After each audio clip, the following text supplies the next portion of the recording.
Shaphrang shaneng sipai Kristan yalena marjing shisha lakabneng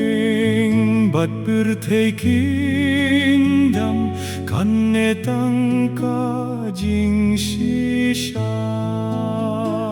Shaphrang shaneng sipai Kristan tutur slur shachmat katma bainong bachrau ka abhajan shen sa job katma Hallelujah tori sajam Shaphrang shaneng tongin ruai pansnyak jing job ka abhajan ngin sa phong junom klem wai wat shep tieng habdeng kinong sun jisu hi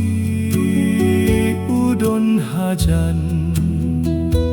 la jinjar rupi shem kibun shen sa shem jing hun wat shep tieng hiki batlot bor jisu hi ulong kabor tang monjong ukwah borabor ngin jing job borabor Hallelujah tori sajam Shaphrang shaneng